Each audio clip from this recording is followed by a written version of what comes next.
একটা কথা আছে কিন্তু, সব পাখি মাছ খায়, মাছরাঙার দোষ হয়। এই মুহূর্তে বাংলাদেশে অনেক ধরনের ঘটনা ঘটছে।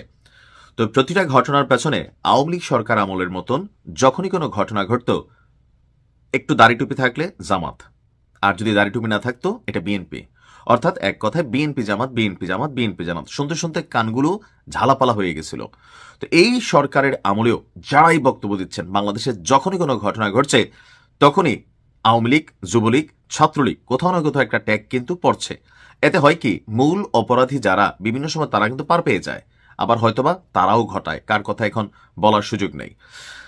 নির্বাচনকে কেন্দ্র করে সারা বাংলাদেশে নানান অস্থিতিশীল ঘটনা ঘটবে, আর এর মধ্যে সবচেয়ে গুরুত্বপূর্ণ দুর্যোগপ্রবণ এরিয়া হিসেবে টার্গেট করা হয়েছে গোপালগঞ্জকে। তবে গোপালগঞ্জে গতকালকে মানে আজকে রাতে যা ঘটছে, এ থেকে স্পষ্ট বার্তা যে আগামী নির্বাচনে গোপালগঞ্জ এরিয়াকে খুবই নজরদারিতে রাখতে হবে।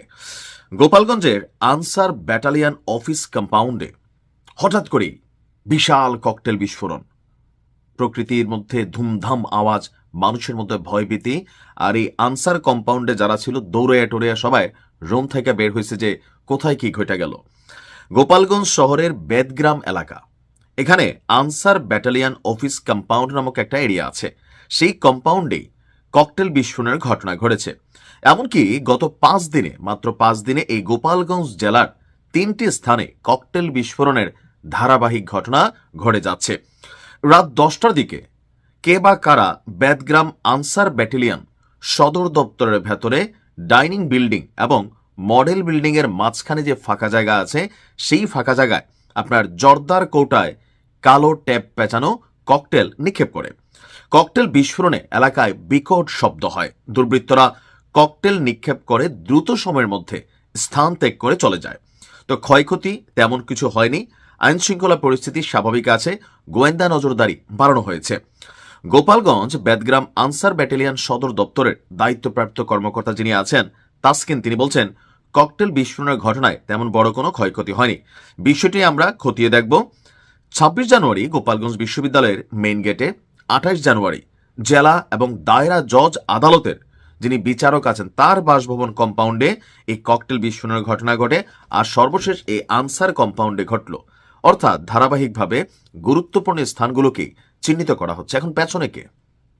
ওই যে এখন যারা এখানে কথাবার্তা বলছে যে পতিত যারা আছে রাজনৈতিক দলগুলো আগামী নির্বাচনকে বানচাল করার জন্য অথবা নির্বাচন যেন সুষ্ঠু না হয় এর জন্য তারাই আসলে এই ঘটনাগুলো ঘটাচ্ছেন। কিন্তু গণমাধ্যমে আসছে দুর্বৃত্ত। এখন এই দুর্বৃত্ত আসলে কারা?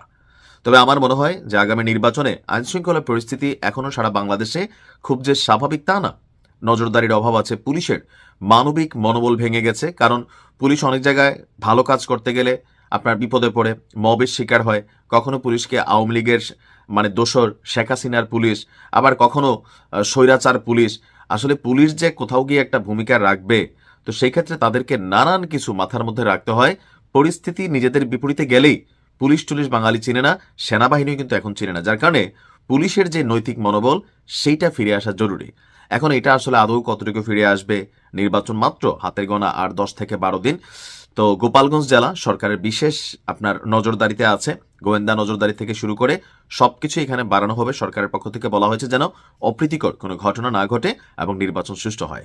তবে আমি যারা আওয়ামী লীগ করেন, যুবলীগ করেন, ছাত্রলীগ করেন, দেখেন এই মুহূর্তে যে কোনো ধরনের অ্যাক্টিভিটিস আপনার জন্য, আপনার পরিবারের জন্য, আপনার দলের জন্য ক্ষতিকর। আর এইরকম মামলায় একবার জেলে ঢুকলে সহজে কিন্তু বের হতে পারবেন না।